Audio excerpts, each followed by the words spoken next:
चलो शुरू करते हैं। हम लोग स्टडी कर रहे हैं सेल। क्या सेल समझ में आएंगे। सेल को पढ़ने के लिए हम लोग सेल को 3 पार्ट में डिवाइड किया था। क्या सेल को स्टडी करने के लिए सेल को 3 पार्ट में डिवाइड किया था। एक सबसे बाहर सेल मेम्ब्रेन, फिर साइटोप्लाज्म एंड ऑर्गेनेल्स, और सबसे लास्ट में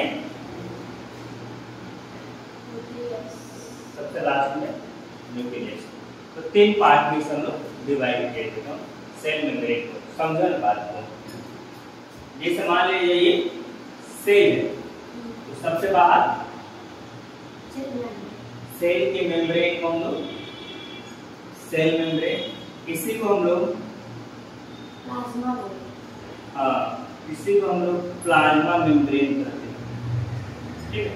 फिर इसमें एक फ्लूइड भरा हुआ है, जेली लाइक मटेरियल था फ्लूइड, जिसे हम लोग क्या बोल रहे हैं? साइटोप्लाज्म। साइटो का मतलब स्मॉल, साइटो मतलब सेल से लिया गया है, और प्लाज्मा का मतलब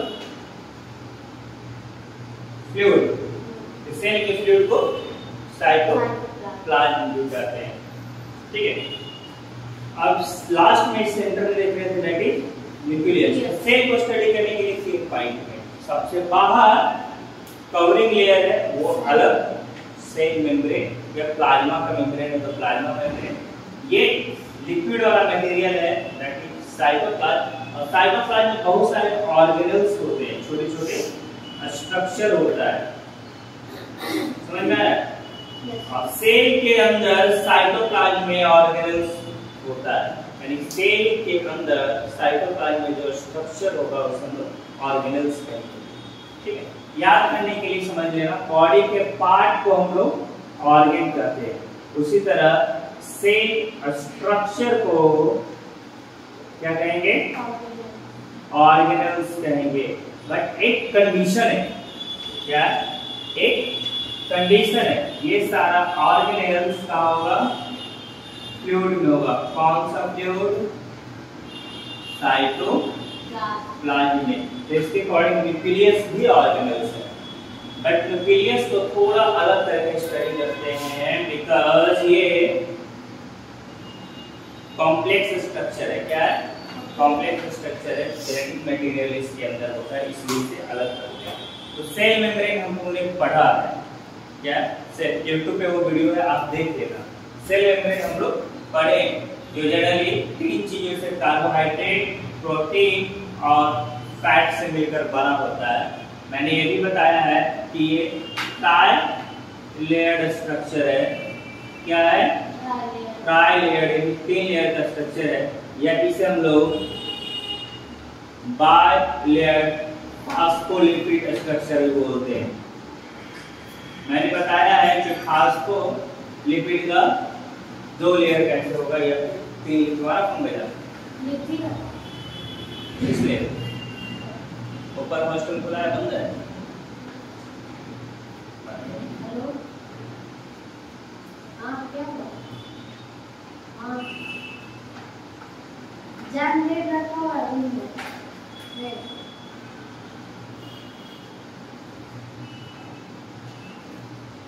हाँ भाई जान ले।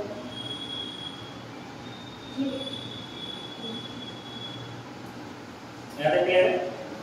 इसे हम लोग फास्फोलिपिड, यानी फास्फोलिपिड का 2 लेयर का होता है, इसमें बाइलेयर, ये सारा रखा हुआ है। आज शुरू कर रहे हैं हम लोग cytoplasm and organelles.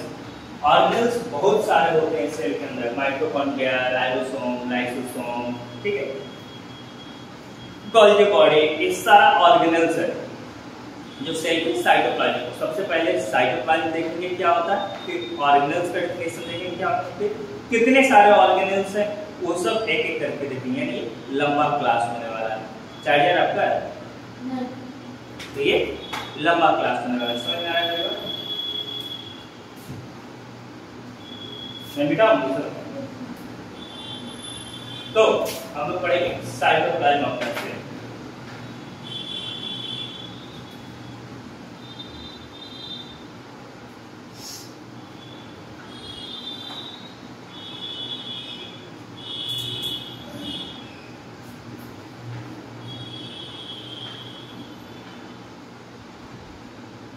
Cytoplasm and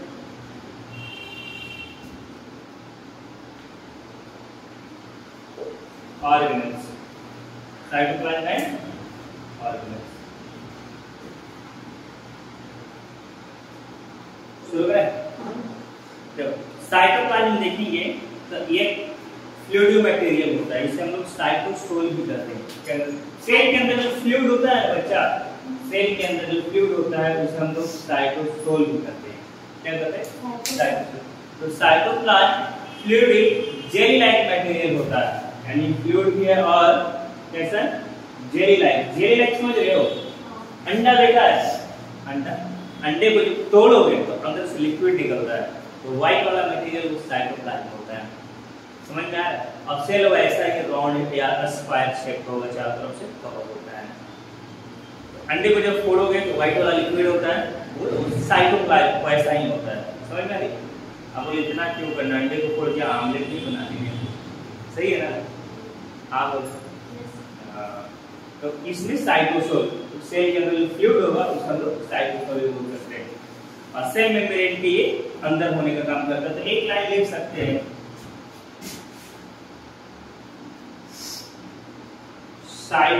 cytoplasm या cytosol jelly like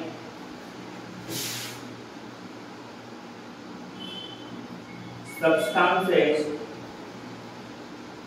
that present in the cell, right? अब इसके पास बहुत सारे छोटे छोटे स्ट्रक्चर होते हैं, जिसे हम लोग ऑर्गेनेल्स कहते हैं। Clear?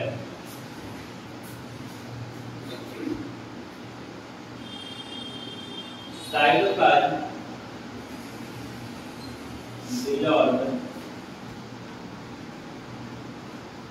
some solid protein particles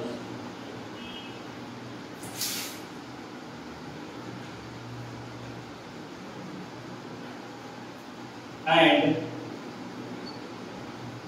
having क्या होता है इसके पास? ऑर्गेनेल्स होता है। ऑर्गेनेल्स क्या होता है अभी डिफाइन करते हैं, हम एक मिनट में आता हूं।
अब ऑर्गेनेल्स देख लें एक बार क्या होता है। साइटोप्लाज्म फ्लूइड लाइक मटेरियल मैंने बताया,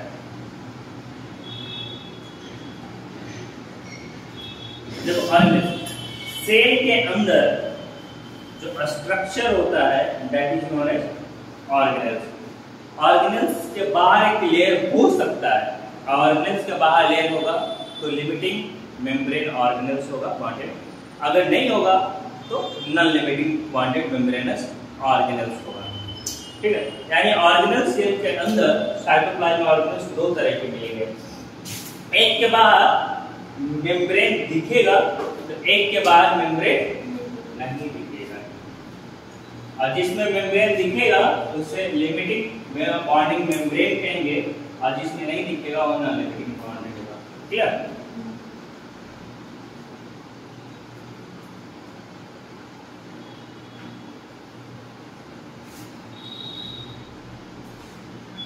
तो हम लोग ऑर्गेनेल्स देखते हैं।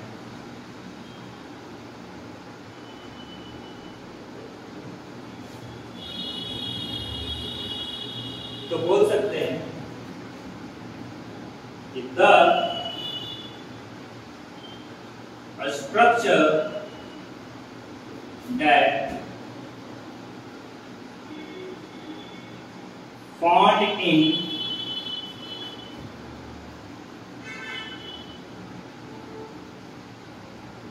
cytoplasm of cell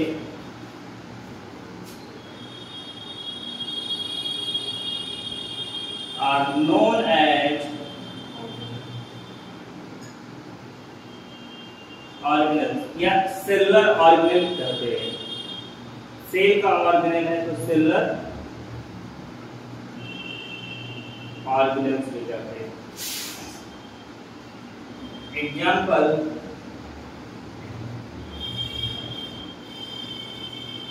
mitochondria, ribosomes,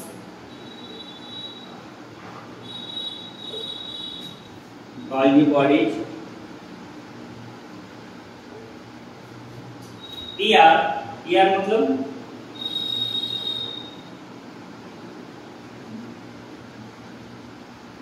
endoplasmic reticulum, और क्या होगा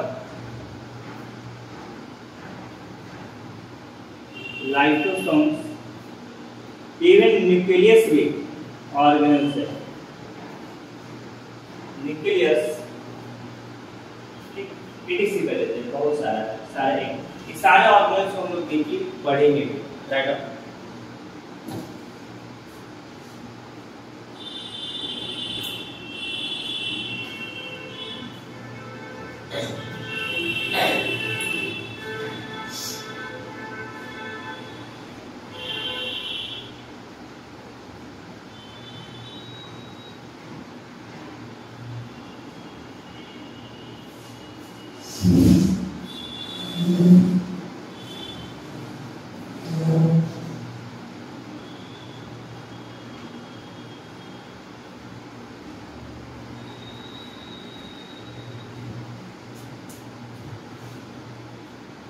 हो गया?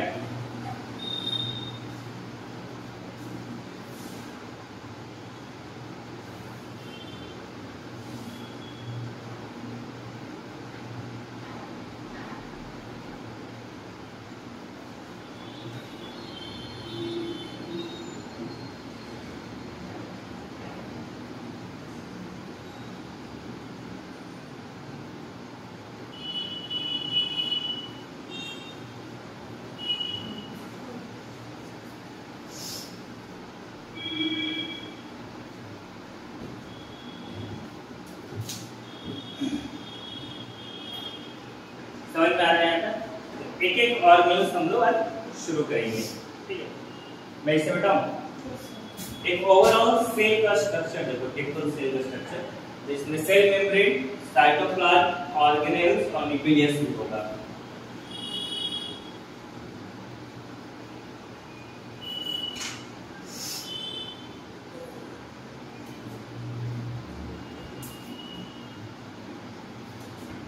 सेल ऑलमोस्ट रॉड शेप का दिख रहा है माइक्रोस्कोप के अंदर देखेंगे तो। ठीक है, सेंटर में इसका एक स्ट्रक्चर दिखेगा दैट इज न्यूक्लियस। सेंटर में एक स्ट्रक्चर दिखेगा, कितना लेट, सेंटर में एक स्ट्रक्चर दिखेगा दैट इज न्यूक्लियस। सबसे बाहर ये फ्लेक्सिबल मेम्ब्रेनस स्ट्रक्चर और नोड्स उससे ले रहा है, इससे पिछले वाले पार्ट का सेल, इसको हम लोग सेल मेम्ब्रेन कहते हैं। इसके अंदर फ्लूइडिक मटेरियल होगा, क्या होगा, फ्लूइडिक जेली-लाइक मटेरियल होगा।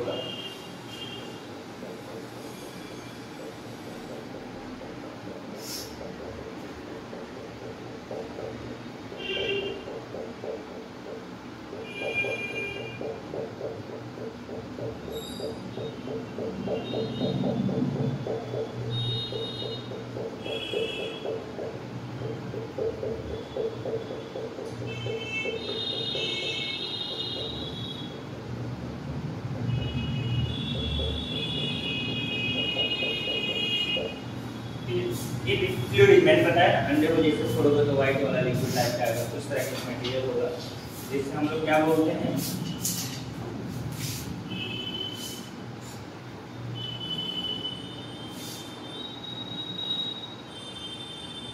साइटोप्लाज्म। सेंटर में मैंने बताया क्या, न्यूक्लियस। ये क्या होगा, कवर, ठीक है। इसके अंदर कुछ स्ट्रक्चर देखेंगे जिसे हम लोग ऑर्गेनेल्स बोलते हैं। तुम लोग को काफी गर्मी लग रहा है, सुस्तेगा विशाल, आपको भी गर्मी, अरे बस करो,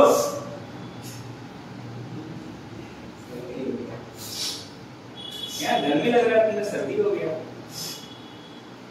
असेंबली नहीं जाएगा।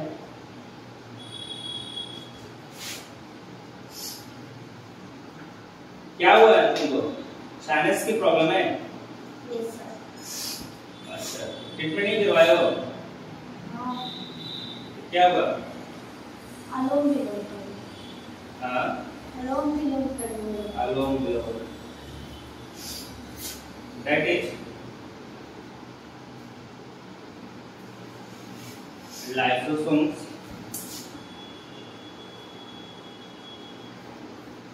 ribosomes, endoplasmic reticulum,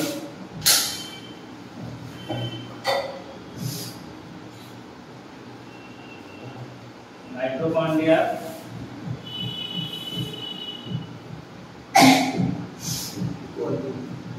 Golgi body, ये फूड वैक्यूल रख लो,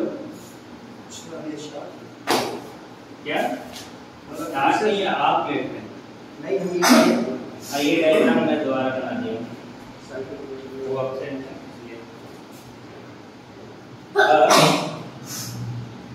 टिपिकल स्ट्रक्चर ऑफ सेक्स,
हो गया।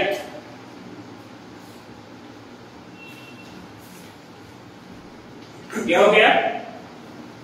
सेल का बात आपका नहीं हुआ अभी तक।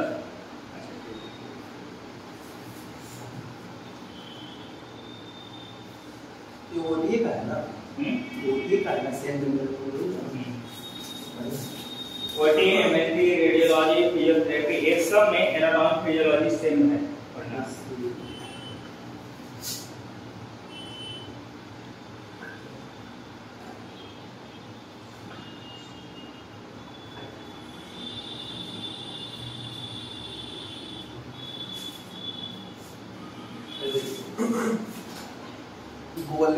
गोल्गी बॉडीज के बाद मतलब राइबोसोम होगा ना? हां कहीं भी मिले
हो गया।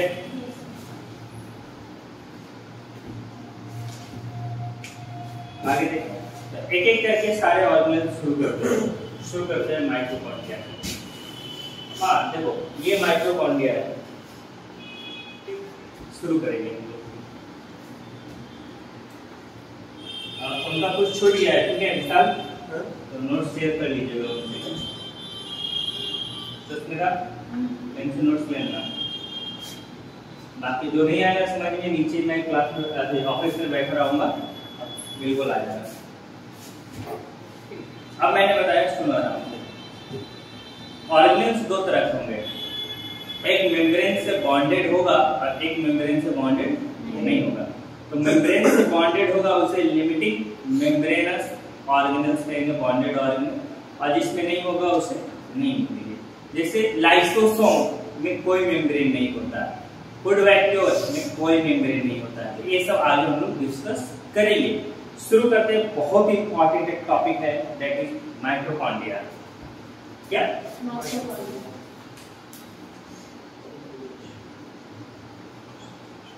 माइटोकॉन्ड्रिया? माइटोकॉन्ड्रिया एक कैप्सूल की तरह दिखेगा। कैसा? डबल मेम्ब्रेन का बना हुआ ऑर्गेनेल से इस तरह से कैप्सूल का दिखेगा। इसे जब मैं कट करूंगा ना, ऐसे काटेंगे तो देखिएगा कि सबसे बाहर ये आउटर मेम्ब्रेन है, ये आउटर माइटोकॉन्ड्रियल लेयर है, और उसके बाद जो अंदर वाला वो लेयर होगा वो फोल्डेड होगा। ऐसे क्या होगा? अंदर वाला लेयर इसका फोल्डेड होगा। यानी माइटोकॉन्ड्रिया दो लेयर का बना हुआ कैप्सुलेटेड स्ट्रक्चर है। क्या है? माइटोकॉन्ड्रिया दो लेयर का बना हुआ कैप्सुलेटेड स्ट्रक्चर है। जब इसे डिश से कट करेंगे तो बाहर वाला लेयर तो दिखेगा बढ़िया से, लेकिन अंदर वाला जिगजैग जैसे तैसे मुड़ा हुआ रहेगा। ठीक है, पूरी सेल में दो ऐसा स्ट्रक्चर है जिसके पास डीएनए होता है। एक न्यूक्लियस के पास डीएनए होता है और एक ये खुद माइटोकॉन्ड्रिया के पास कुछ अमाउंट में डीएनए होता है। न्यूक्लियस के पास बहुत सारे डीएनए होते हैं और सारा डेवलप होता है, और कुछ है जो इस माइटोकॉन्ड्रिया के पास डीएनए या डीएनए का सेगमेंट मिलता है, यानी टुकड़ा देखने को मिलता है। इसके अंदर एक फ्लूइड भरा हुआ रहता है। क्या है? फ्लूइड। इसके अंदर एक फ्लूइड भरा हुआ है। इस फ्लूइड को हम लोग माइटोकॉन्ड्रियल फ्लूइड कहते हैं, और जो बाहर लेयर है वो आपका आउटर माइटोकॉन्ड्रियल मेम्ब्रेन होगा और अंदर वाला वो इनर माइटोकॉन्ड्रियल मेम्ब्रेन होगा। इसमें कुछ प्रोटीन का पार्टिकल भी दिखेगा। क्या? इसमें कुछ प्रोटीन्स के पार्टिकल्स भी दिखेंगे और कुछ डीएनए का सेगमेंट भी दिखेगा। ये प्रोटीन का पार्टिकल को F1 पार्टिकल कहते हैं, और ये आपका डीएनए है। क्या? डीएनए। इसके अंदर जो फ्लूइड वाला, और ये माइटोकॉन्ड्रियल लेयर।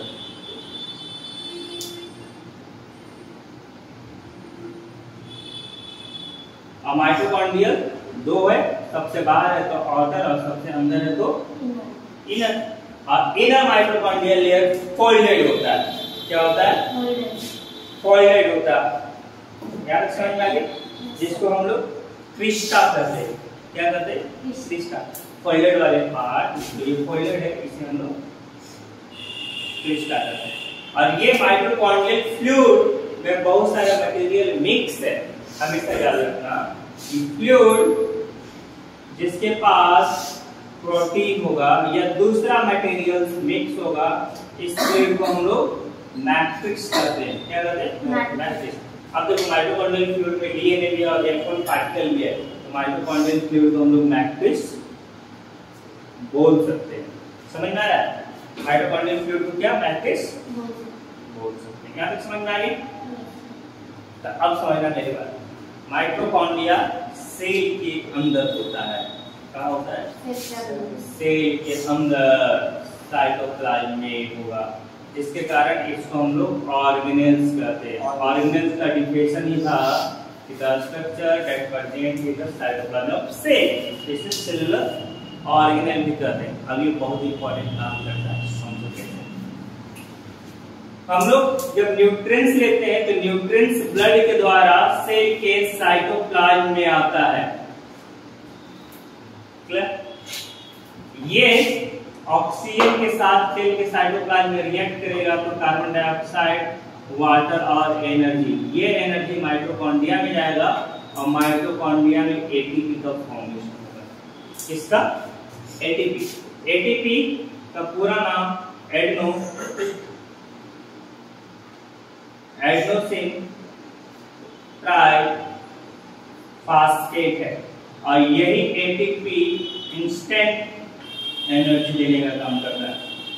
समझना पूरी कहानी समझो। जब हम लोग कुछ खाएंगे पिएंगे तो उसमें से प्रोटीन, फैट, विटामिन, मिनरल जो भी होगा डाइजेस्ट होगा। डाइजेस्ट होने के बाद ब्लड में सर्कुलेट करेगा। ब्लड में सर्कुलेट होने के बाद सेल के अंदर साइटोप्लाज्म में जाएगा। साइटोप्लाज्म में केमिकल रिएक्शन होगा। केमिकल रिएक्शन मतलब मेटाबॉलिज्म होगा। वो न्यूट्रिएंट्स ऑक्सीजन के साथ रिएक्ट करेगा, तभी हम लोग सांस लेते हैं। ऑक्सीजन के साथ रिएक्ट करने के बाद उस फिनोमेनन को हम लोग सेलुलर रेस्पिरेशन करते हैं। क्या? न्यूट्रिएंट्स ऑक्सीजन के साथ रिएक्ट कर रहा है, this process is known as cellular respiration. और ये जब भी होगा तो साइटोप्लाज्म या फिर माइटोकॉन्ड्रिया के फ्लूइड के अंदर होगा। इसलिए माइटोकॉन्ड्रिया को हम लोग बोलते हैं माइटोकॉन्ड्रिया में सेल का रेस्पिरेशन होता है। That good. अब न्यूट्रिएंट्स टूटेगा कार्बन डाइऑक्साइड, वाटर और एनर्जी में। दैट एनर्जी कन्वर्ट होगा एटीपी में, और इस एनर्जी को एटीपी में कन्वर्ट करने का काम माइटोकॉन्ड्रिया करता है। कौन करता है? माइटोकॉन्ड्रिया। एटीपी बहुत ही एसेंशियल एलिमेंट है हमारे बॉडी का, जो एनर्जी देने का काम करता है। यानी सेल कोई भी काम करेगा तो वही एटीपी टूटेगा, फिर वो एनर्जी देगा सेल को। और एटीपी स्टोर भी माइटोकॉन्ड्रिया करता है और एटीपी एनर्जी दे रहा है, इसीलिए माइटोकॉन्ड्रिया को powerhouse of the cell भी कहते हैं। सेल का क्या कहते हैं और पावर हाउस भी कहते हैं। समझ रहा है मेरी बात? समझ कर रहा है? नहीं समझ आ रहा है। गुड। ये पहले डायग्राम बना। हाँ माइटोकॉन्ड्रिया।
ये नहीं समझा क्या आउटर इनर मतलब माइटोकॉन्ड्रिया का दो लेयर है, आउटर लेयर और inner layer.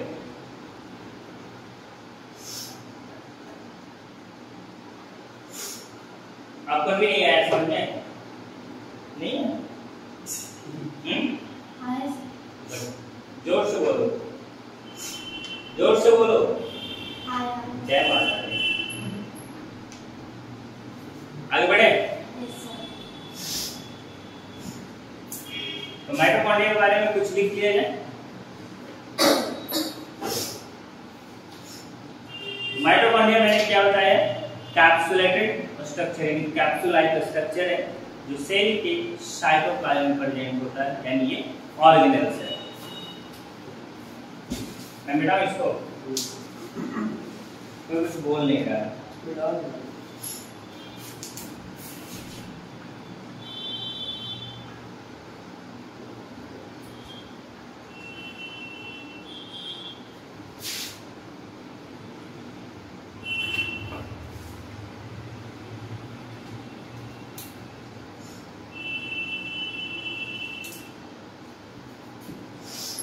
So,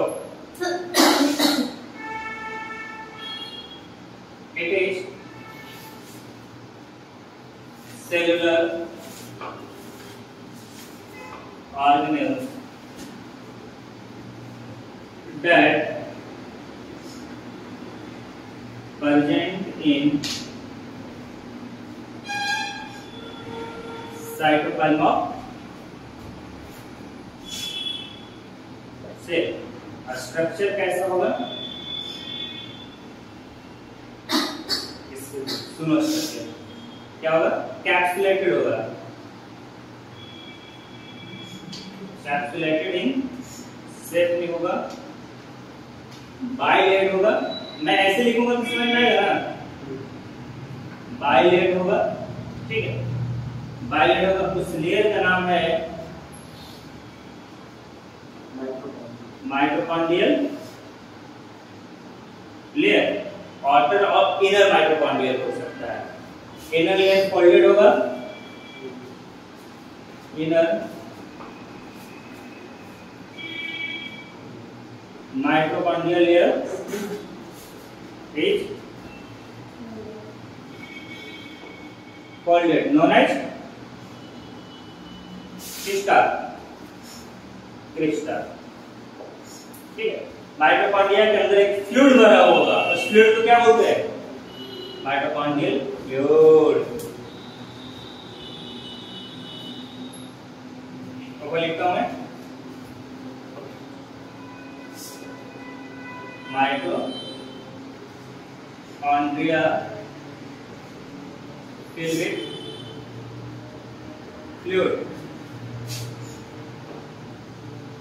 known as mitochondria mitochondrial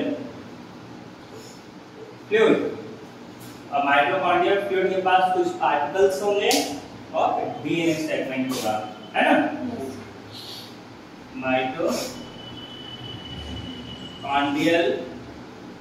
fluid having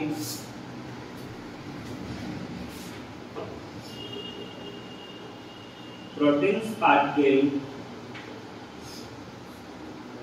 and DNA segments. Protein particle और DNA segment होगा, याद रखिए। इसका फंक्शन क्या है? सेलुलर रेस्पिरेशन, एटीपी का फॉर्मेशन और सिंथेसिस और एटीपी का स्टोरेज। एटीपी का स्टोरेज होता है जिसके कारण इसको power loss of the cell भी करते हैं, यही है ना। बस ये नीचे नहीं हुआ था, देखो तुम्हारा क्या है, तुम टाइप राइटर हो, इतना फास्ट लिखते हो। पीछे वाले से देखो,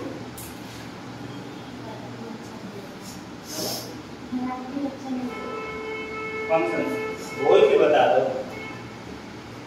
पहला function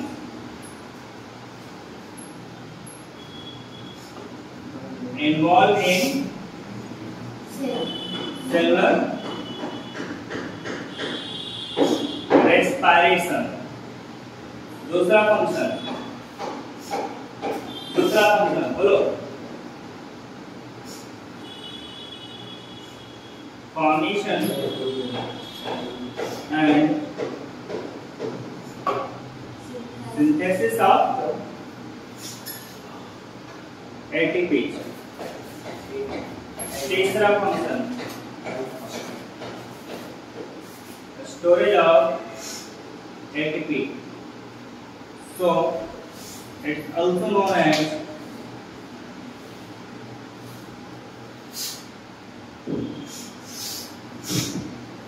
power house of cell।